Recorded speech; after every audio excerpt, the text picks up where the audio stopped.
Om Sang Saraswati Namaha. Namaste. Namaste, everyone. This session, we're going to begin our study of chapter 9 of the Devi Gita. So everyone, please open your books and recite along with us.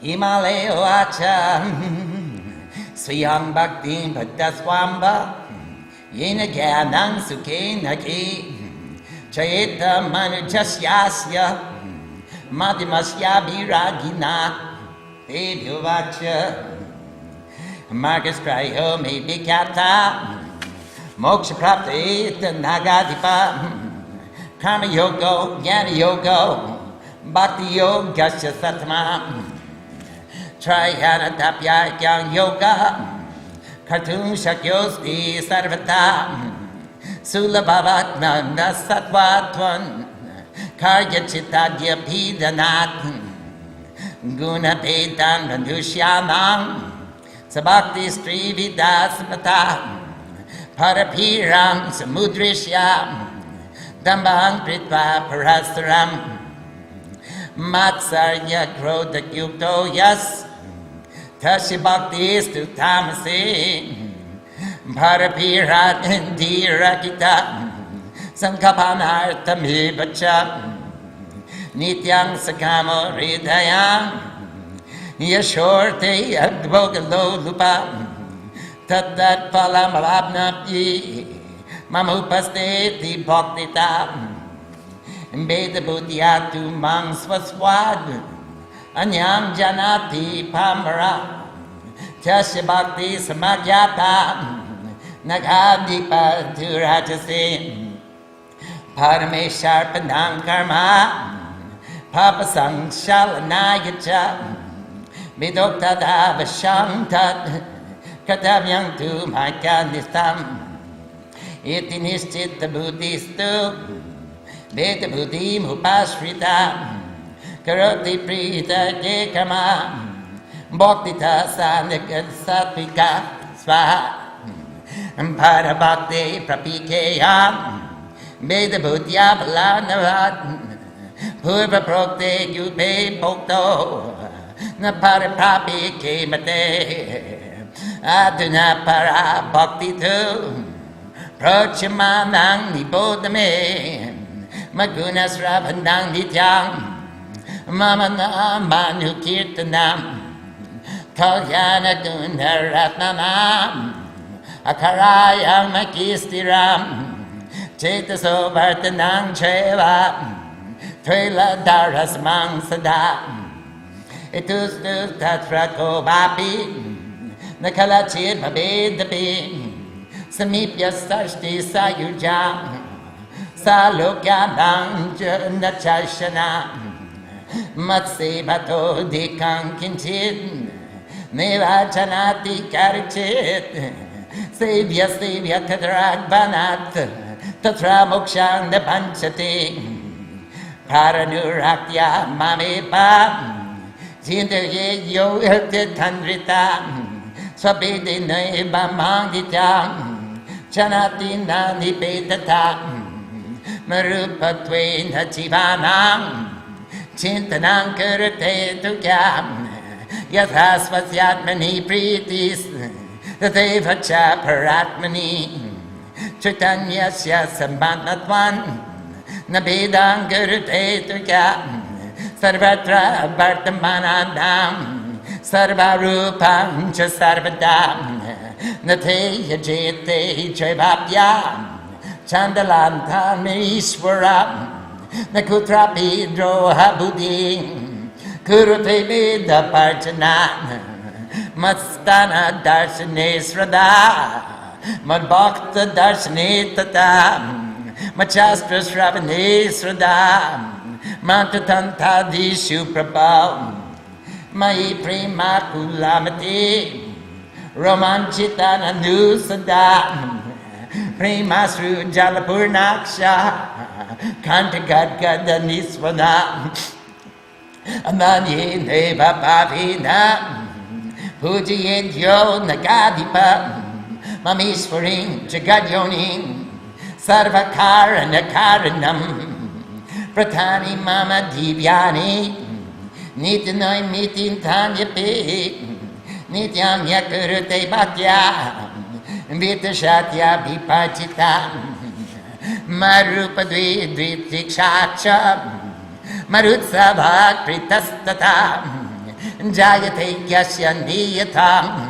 Svabhavade Babudara Uchihi Gayangscha Namani Mameva Kalu Nrityapi Ahamkaradi Rakito Dehata Dharma Varjita Prarabdinda Jata Yacha Kriyate Tatata Bhavet Namidha Tasti Tatrapi Deha Sangrakshanadishu Iti Bhaktistu Kya Bhukta Para Bhaktistu Sasrita Yashan Divyati Ritantu Nakinchadapi Bhavyate Itaham Jata Para Bhaktir Yasabuddhara Tatvata Tadeva Tasya Ninda Matre Marupe Bilakyo Paped Bhakti Stutya Prakashra Sevagyanam Prakirtitam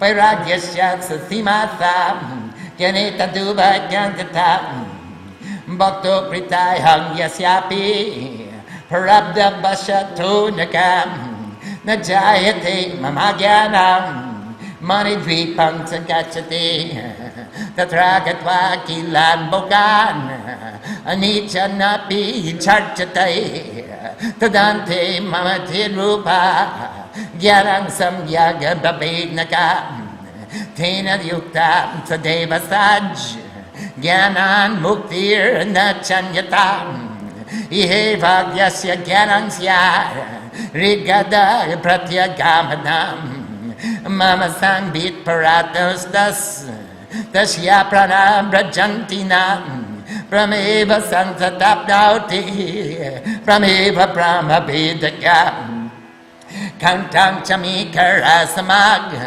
Agyanatu Tirokita Gyanada Gyananasina Labdami Bhakti Labhyate Vidita Viditanyanya Gautama Bapur Babam Yatha Darshe Tatatmani Yatha Jale Tatapi Triloke Chaya Tapo Yatha Svacho Victo Evada Devaki Maloke Babegyanam Doite Baba Biparjita Yastu Vairagya Baneba Gyananino Bambidyatit Brahmaloke Vasenityam Yabat Kapang Tataparam Suchinang Srimatange Vetasya Janipunam Karote Sadhanang Paschat Tato Gyanang Hijayate Aneka Janvapi Rajan Gyanang Saneka Janmanam Tata Sarva Prakyatena Gyanatang Yatandata Srake No Chikman Dinashatsaj Janmoita Duda Pampunam Tatrapi Praptame Bane Veda Praptis Chadulapam Shamadishat Kap Sapatir Yoga Sandhista Tevacham Tatotama Guru Prapti Sarvame Vatra Dulabam Tatindriyanam Patuta Sanskrita Tatvam Tadostatam Aneka Jana Punyoistu Mokshecha Jayate Tatam Sadhane Sapalepye Bam Chayamanepi Yonaram Kyanatang Badyatate Dasya Janma Niratatkam Tasmarajan Yatashakya Kyanatang Yatnamasraged Pade Padeshvamedasya Palamapnoti Nishtitam Ngritami Bapagyasi Muniruram Bhute Bhute Chabasasi Bigyanam Satatam Manyati Tabyam manasa bhutane Jnanam latva pritartasyad iti vedanta dirima sarva muktam samasena kimbuya srotamichasi om.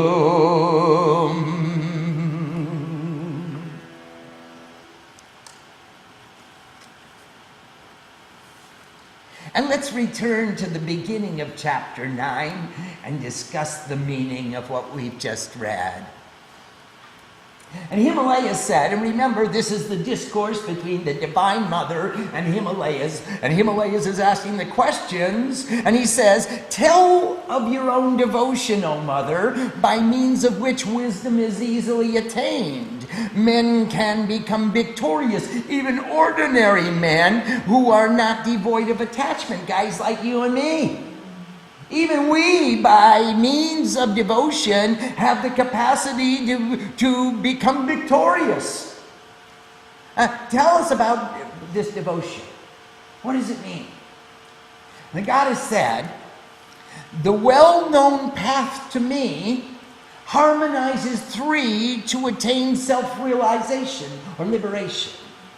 O chief of mountains, these are in truth Karma Yoga, Jnana Yoga, and Bhakti Yoga. The harmony of the three is the path to me.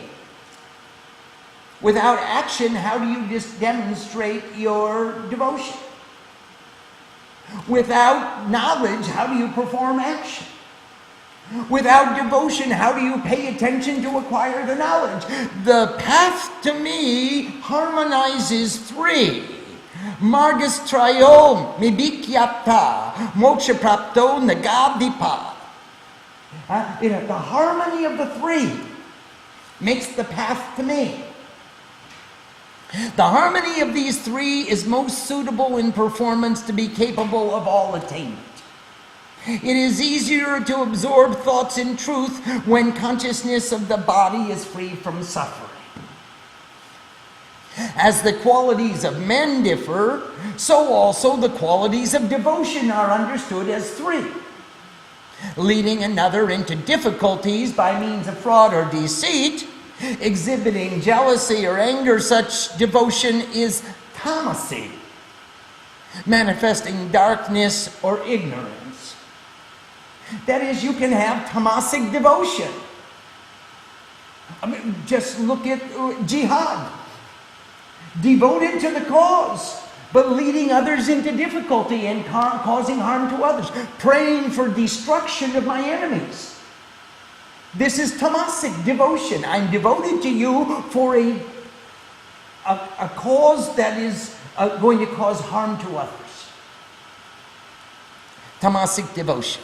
If forsaking all difficulties and only for the purpose of his own welfare, always some desire inhabits his heart for fame or some other worldly enjoyment, thinking of the attainment of this or that fruit resulting from his worship with great devotion, always looking for the fruit to come for some selfish benefit, or of thinking himself different from me. Hey, I'm praying to you, you give to me the fruit of my worship. I'm devoted to you because you're going to give me. If I win the lottery, I'll give you 10%. He makes his bad character known to others. That devotion is recognized, O King of the Mountains, as Rajasi, manifesting attachment. Offering to the Supreme Divinity in order to purify all sins, as has been required by scriptures of wisdom, that sacred duty to me is continually performed as an honor and a privilege. Thus the presence of intelligence is certain, but this intelligence is still divided, thinking the devotee is different from the recipient. There's got to be a you in order for me to love you. And we can't be the same. We're not in union, we're still two. He performs all actions for my pleasure. This devotion, O mountain, is sattviki, manifesting truth. Wherever there is devotion present, there is duality. there is a lover and a beloved. Not a wrong thing, not a bad thing. Pretty neat place to be. Either one, the lover or the beloved, either would be satisfactory to me. That devotion, even though there's two and we're in duality, but I just want to purify myself and give the best I can to you. I want to give you just what the scriptures tell me to do. That's sattvic devotion. In the attainment of supreme devotion, the knowledge of distinction is removed. Now we're going to talk about para-bhakti. The supreme devotion, the most excellent devotion. The previously elucidated two forms of devotion, tamas and rajas, do not lead the devotee to the attainment of supreme devotion. If you want to go to supreme devotion, you have to take the path of sattvic devotion. Tamasic devotion, I pray to you to kill my enemies. Rajasic devotion, I pray to you to give me the fruit of someone else's karma. I don't want the fruit of my own. Let me have some extra benefit. These types of devotion will not lead to this para-bhakti, this supreme devotion.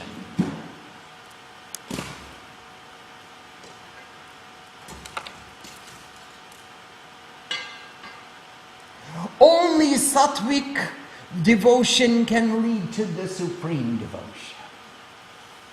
Now, pay attention to a discussion of my knowledge about supreme devotion. Always listening to my qualities, singing my names, the repository of the jewels of the qualities of welfare, contemplating the infinite. He resides in me. His consciousness remains fixed only, just as oil always gives moisture. There's always some moisture in the oil. Do you know even when the oil congeals and becomes ghee or dalga, it's still a little bit wet? He maintains no other motivation there, nor is there any other desire, not even desire for the different stages of samadhi. Who cares about samadhi? I'm in love with you. Why would I want to go in samadhi? I'm a lover. Samipya, performing the same activities of the deity. Sarshti, maintaining the same perception as the deity. Sayuja, the perfection of union with the deity. And Salokya, remaining in the same paradigm of experience as the deity. He doesn't want any kind of samadhi.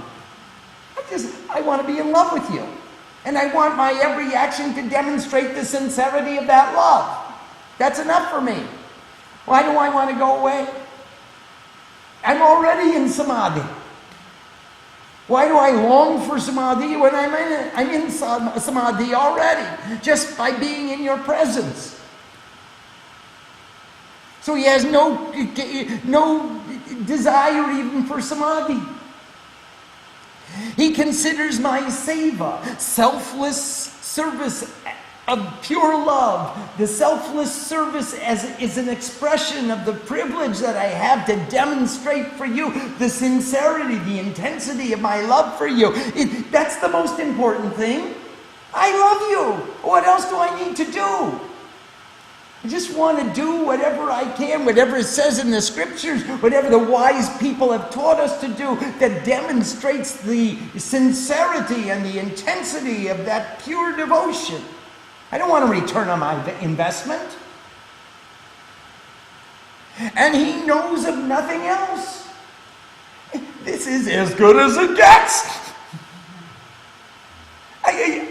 You're here and I'm here, and what greater privilege could I ask from you but then the privilege to remain where I am seated for longer and longer and longer periods of time, please. He maintains there the attitude that I am the servant of the served. and has no desire for even liberation. Now, only a person who's bound longs for liberation. A person who's in love, what does he want to be liberated from? She who is in love just wants to be in love. I'm bound by my love and I'm loving every minute of it. Please don't liberate me today. Maybe some other time, not today. This love is so joyous, it's so intense, it's so good. I just want to stay here. I don't want to be liberated from this feeling. Only the person who's bound wants to be set free. The person who is already free, they have no concept for liberation. What will I do with liberation when I'm already liberated? What more are you going to add to me? With the greatest of love, he thinks only of me, knowing himself to be indivisible from me eternally and never separate. There you are, the purest form of me that I could long to see. With my form, all individual souls are conceived, because I am the soul of all. I am the Parabrahma, the supreme divinity, the Paramatma, the supreme soul of all.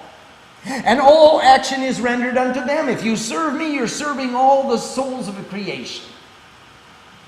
In the same way that his own soul is beloved, just so is the supreme soul. I love the Paramatma in the same way I love my Atma. Consciousness is equal, ever the same, and no distinction is ever made. For now, everywhere, for now and all time, in every form, and for always. When we're in love, we are in eternity. When we have that pure devotion, we reach that eternal space, that infinite beyond conception. Consciousness is equal, in equilibrium, in balance, in purity, in clarity. It's ever the same, because the object of consciousness doesn't change. And no distinction is ever made. That's called nirvikalpa samadhi. Everywhere, for now and all time, in every form and for always. He bows down and venerates the chandalas, the outcast persons, even as Ishvara, the supreme divinity. He never manifests low intelligence, because all distinctions have been rejected.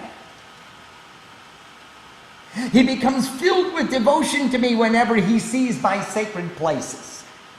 He sees my devotees with great faith. He listens to the scriptures with faith, and is a master of mantras and tantras, etc. And it really does say mantra, tantra, adishu, etc., etc. He is overflowing with love for me. The hairs always stand up upon his body. Water caused by the tears of his love always flows, and his voice is choked with emotion. With an attitude of greatest intensity, he worships me, O King of Mountains, as the supreme divinity, the womb of the universe, the cause of all causes. So here I am, the Divine Mother, being worshipped as the supreme divinity, female and male. The womb of the universe and the cause of all causes. He performs all the vows of worship for me, all the regular and special occasions for worship, with great devotion, and displaying any miserly attitude in the cost is completely forbidden.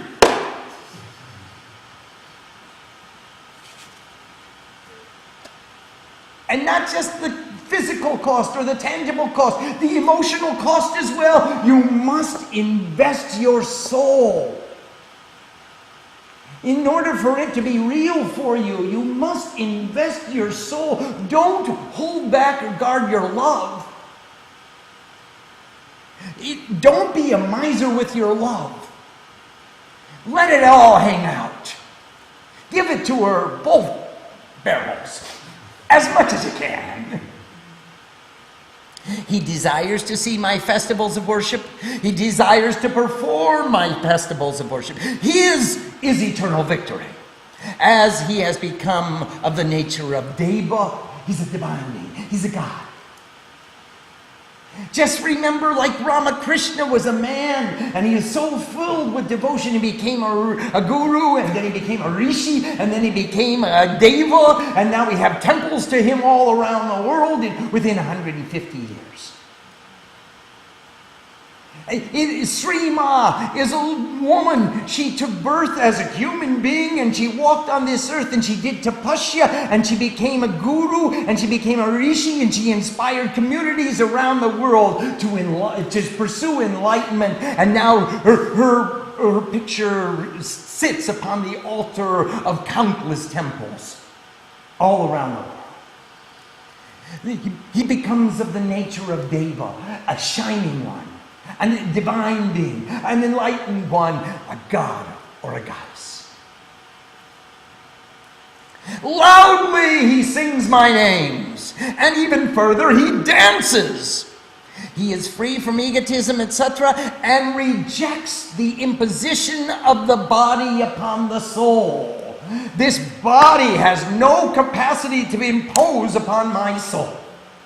This body may get infirmities, it may get pained, it may get diseased, but it's not going to impose its attitude upon my soul. My soul is in love. I can't be bound. This is not a question of bondage. I reject the imposition of the body upon the soul. Will not allow it. Barjit. Borboto. Explain. I can't allow. The body will impose upon the soul. The soul is the master. This is the temple. Come in and make this temple a harmonious place of worship where the soul can shine. He knows that all is being performed from prarabdha, the actions performed in the past, which are the cause of present effects. Remember, Shankaracharya told about the arrow leaving the bow. Once the arrow discharges from the bow, there is nothing but that the archer can do but watch. Now all of our actions in the past have shot up arrows. And as the arrows land, we say, oops, did I do that? And usually we shoot off another arrow. Now when we engage ourselves in worship, the arrows land. The karma knocks on the door. Knock, knock. But there's no one home. Sorry, karma. I'm in love. Go bother somebody else. I don't have time to pay attention to you now. In this way, they must come to be. He keeps his thoughts centered on me and does not fear for the protection of his body. This is an explanation about devotion, remembered as parabhakti, the supreme devotion, wherein an attitude of extreme intensity is maintained towards the goddess and not to any other idea.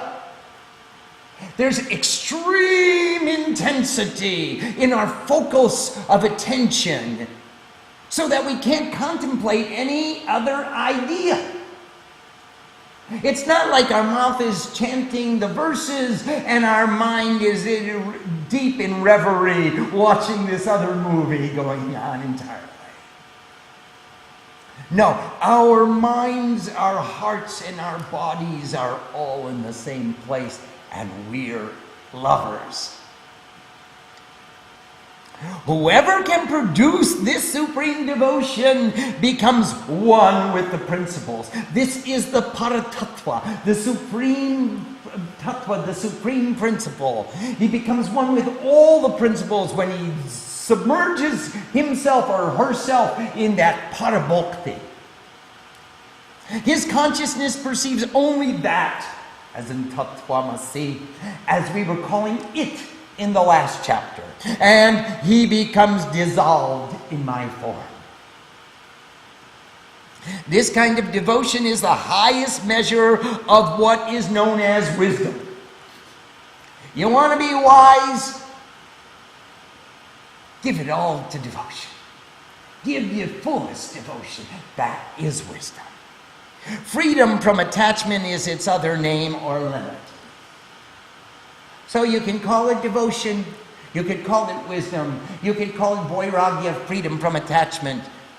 In wisdom, both are present together. In wisdom, you're in love, and you want to give everything to your beloved because you love her. I mean, you really want to give. So in wisdom, they're both present together. Vairagya, that freedom from attachment, and bhakti, this parabhakti, the supreme devotion. Who performs devotion can subdue his prarabdha. That's a big one. Oh mountain, listen to this. Who performs devotion can subdue his prarabdha, because we get so focused in the immediate love affair. All that prarabdha karma has no effect upon us whatsoever. We're not interested in shooting off any other arrows. Let it do what it's going to do. I can give it up anyway. It's not here. It's not part of this relationship. We really don't need it anyway. We only need the things that will enhance this relationship. If you're shooting off arrows of prarabdha karma that are going to take me away from this relationship, sorry, it's not needed. When he attains to my wisdom, he goes to the Moni Dweep, the island of jewels, the residence of the goddess. Going there, he enjoys infinite delight, and his every desire is fulfilled. What could you desire when you get to be in the island of gems and jewels with the Divine Mother? Filled with love, filled with bhakti, filled with this supreme devotion, having renounced and given up freedom from all attachments. All I've got is you. Is there anything else you want? All desires are fulfilled. It's gone. They don't bug you anymore. No problem. No issue. Infinite delight. And every desire is fulfilled. Ultimately, he attains union with the wisdom of my form of consciousness, O mountain. There she is, the form of consciousness. And we unite in oneness. From the Muladhara to the Sahasrara, where the union takes place. From the Havan Kund to the altar where the deity is standing. On every level we achieve that apex of union. And that's the wisdom of my form of consciousness.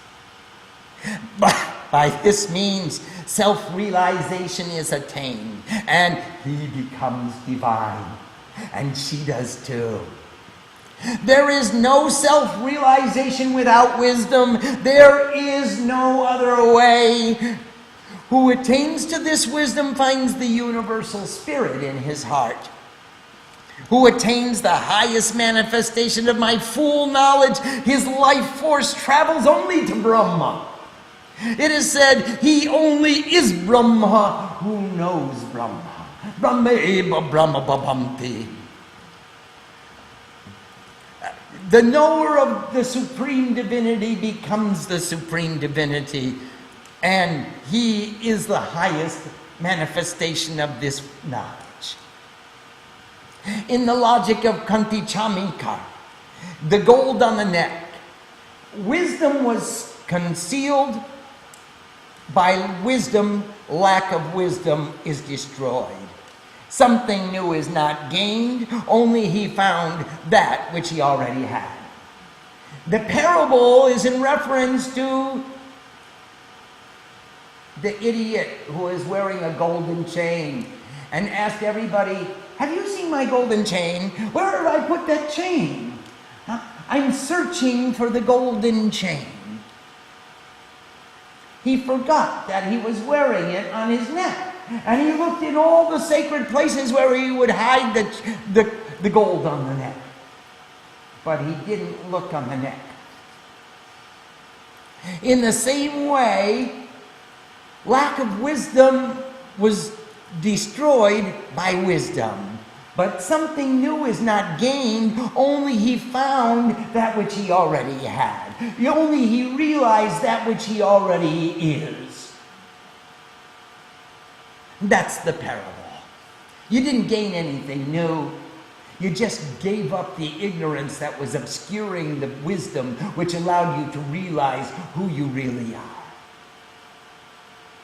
From this understanding comes understanding of my embodied forms, manifested in ideals, in souls, in waters, and in the realms of the ancestors. So here I become embodied from this wisdom, from this paratattva, from this highest principle, from this ultimate wisdom, this ultimate realization.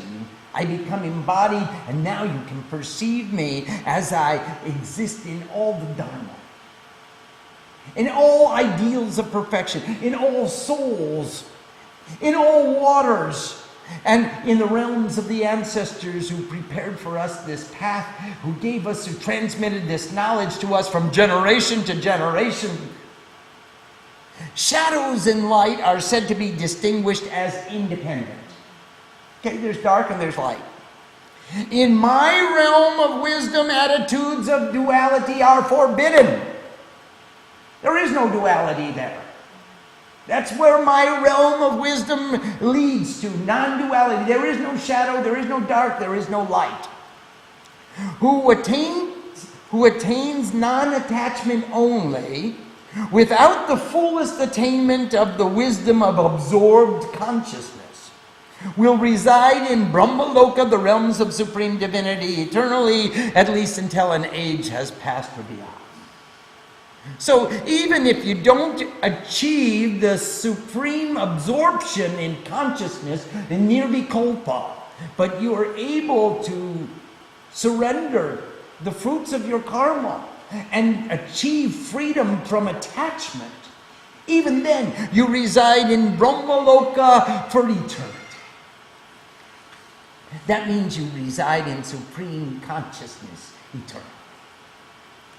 Then again, he will take birth in the home of pure beings of great respect, like your children have, and yours, and yours. And thereafter, he will perform spiritual discipline until he attains wisdom.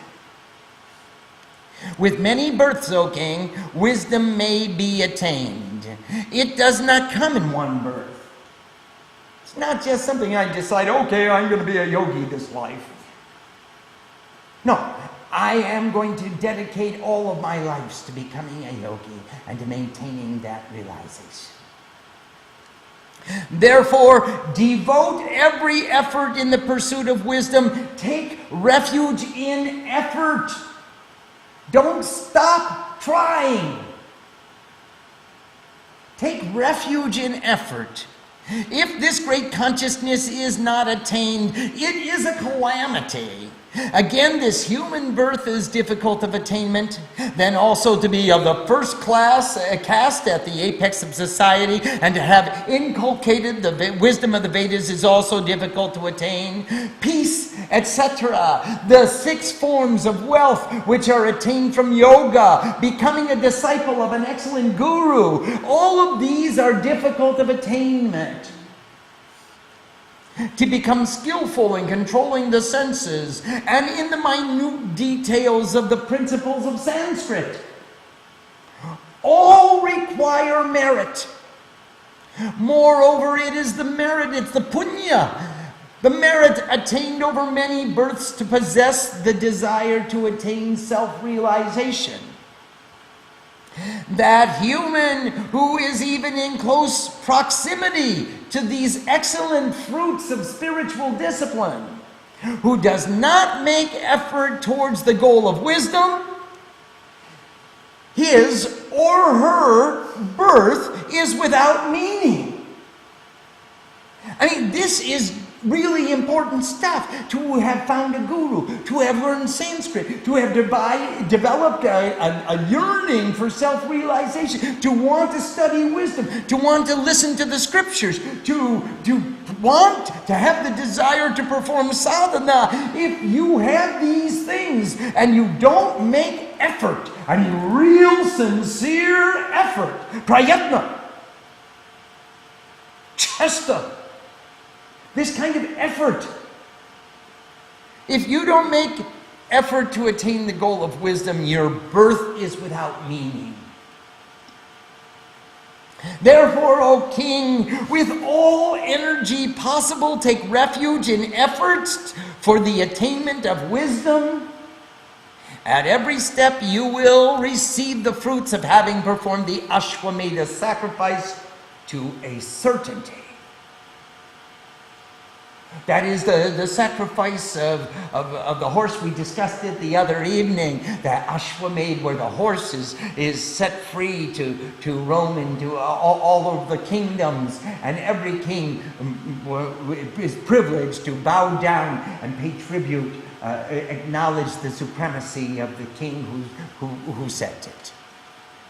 Even as ghee resides hidden in milk, so in every particle of existence resides wisdom. Always churn with the rod of the mind. Churn all existence to make the ghee of wisdom. It's there in every particle of existence. Just churn with your mind and see how the cream will rise and becomes the ghee, the clarified butter. Strive for the purpose of attaining wisdom. Thus, the Vedanta loudly proclaims the apex, the Veda of wisdom. The highest wisdom says, strive, take efforts, make practice, discipline yourself for the purpose of attaining wisdom. Total realization or liberation must be pursued. What more do you desire to hear? Oh.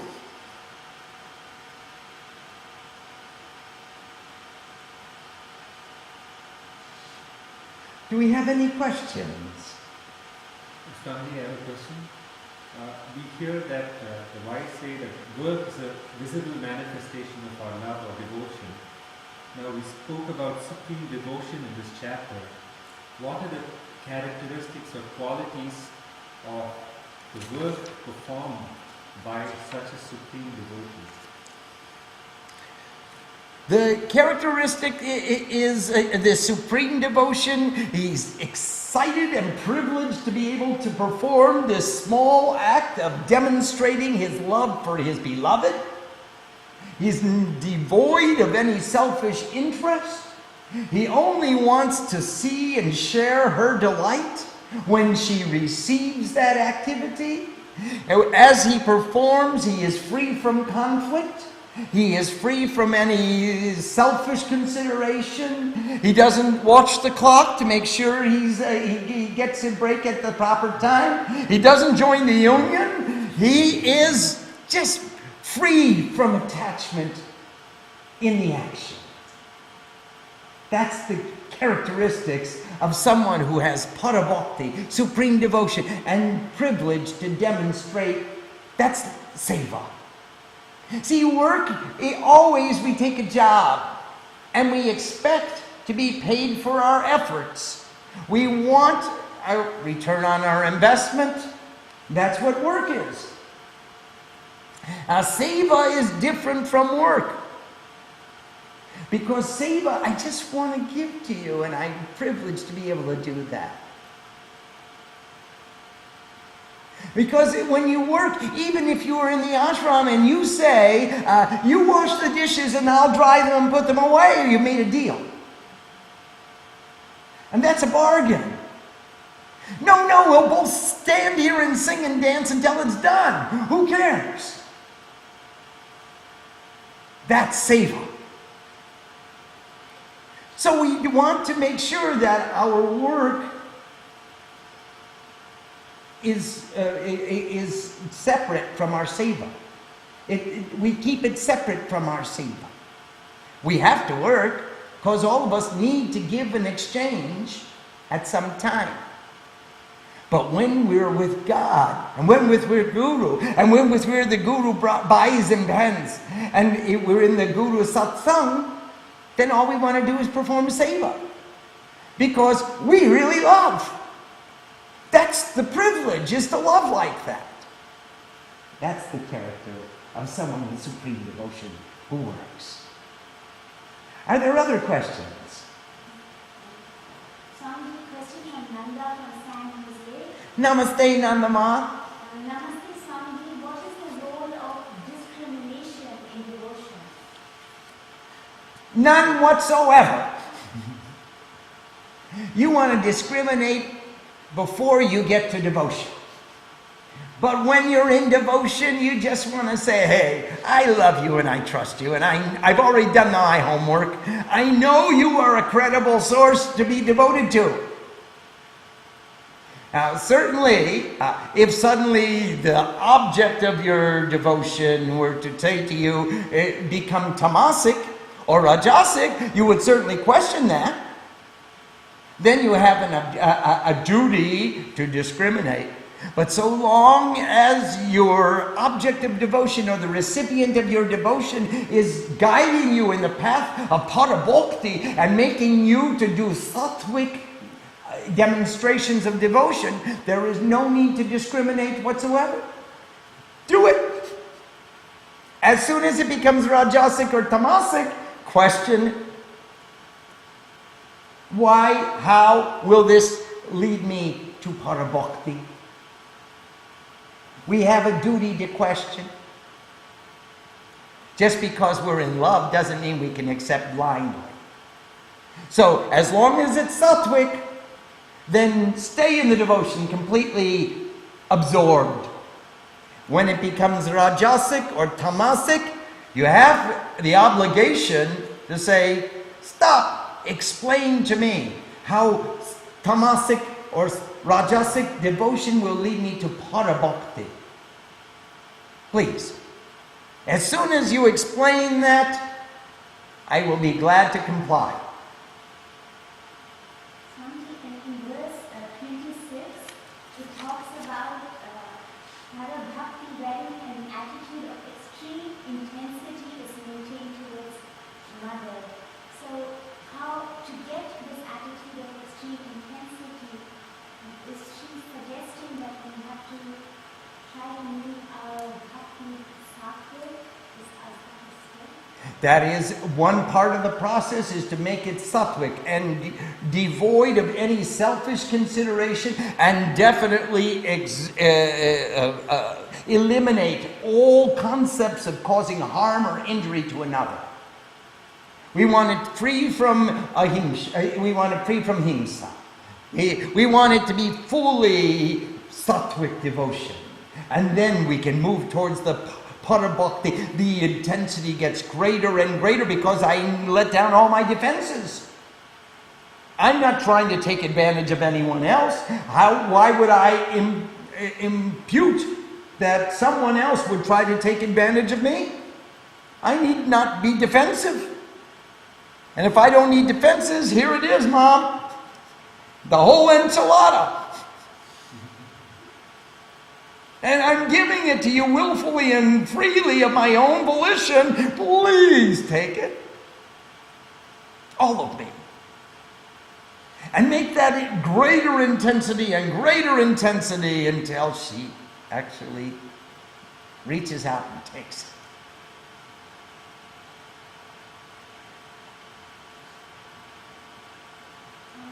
question from Wendy from Princeton. Namaste, Wendy Ma. And from a few others as well.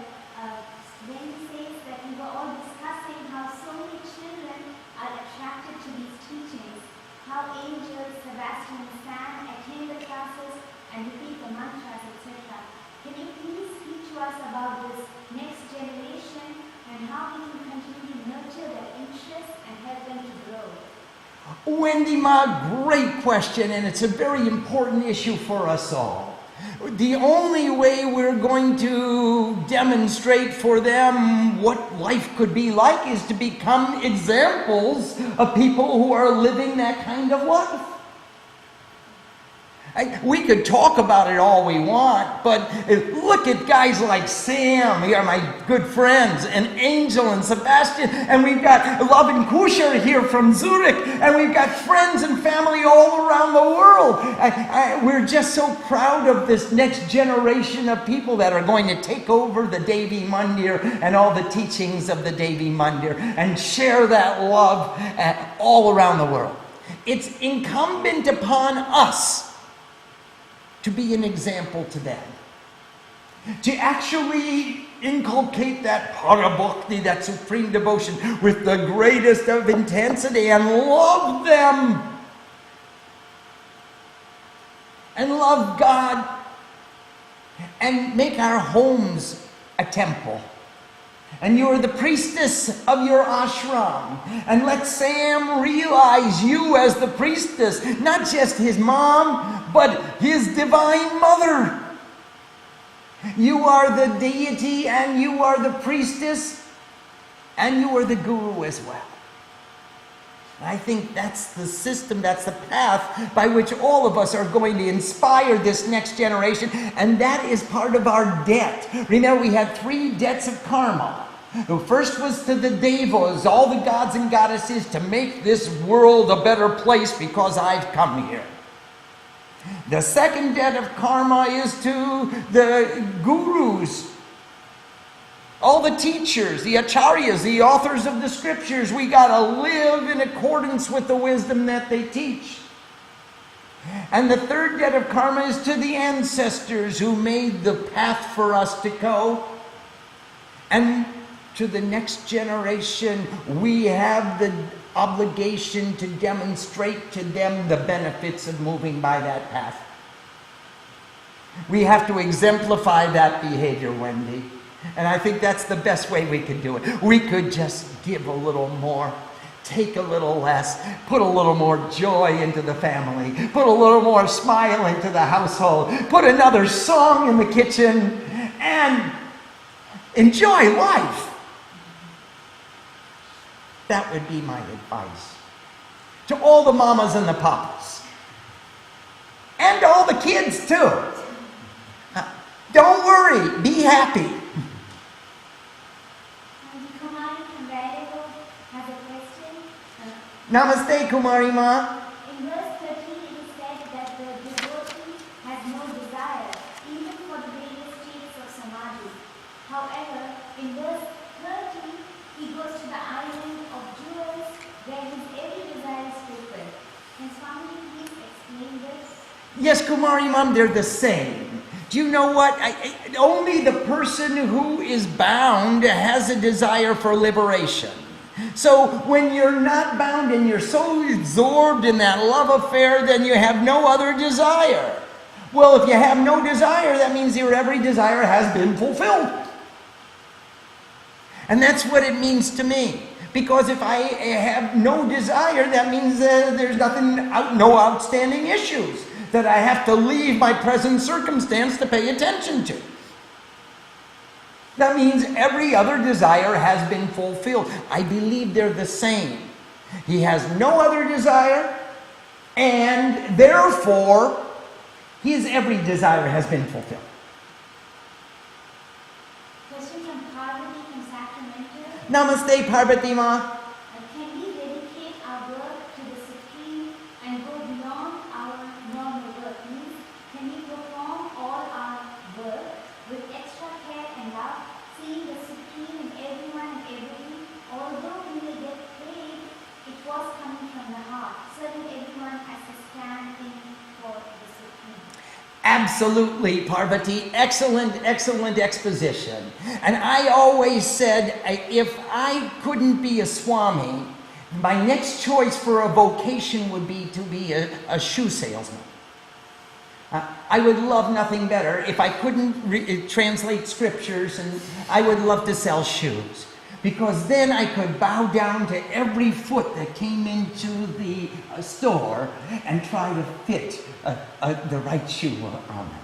Give them the highest respect. Parvati Ma, I believe you can do that through your profession. I think you can do that through your every action. It's hard.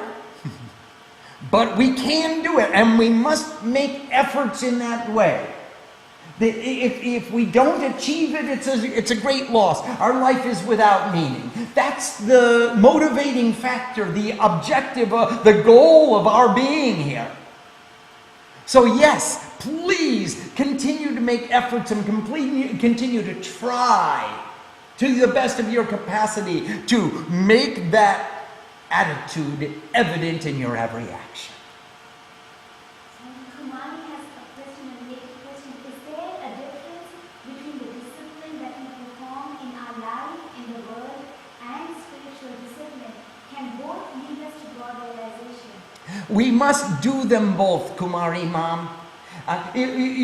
Life in the world leads to overcoming death, and spiritual discipline leads to immortality. You can't do it with only one. Please read the Ishupanishad. This is a scriptural recitation. You must perform, you have to give it away to make it grow.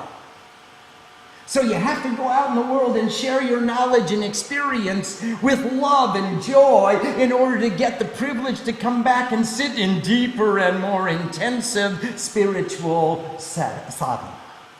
They are inseparably connected. In order for me to sit at this sacred fire and recite the Chandipad every day, I have to get on some means of communication and share the knowledge every night. Yes, please. Is that the same? Is that the Ashwamedha? Is that the Ashwamedha that to go out, like, for example, in Bhagavad Gita, Krishna as the soul, as a symbol. And the Ashwamedha, is that the horse who goes out again? Yes, he goes out and he unites the kingdom. Again, here we are going out to unite our kingdoms. We're going outside to share our love, to give that, to inspire that relentless pursuit of self-realization. And that is our objective. Om Sang Saraswati Namaha. Namaste.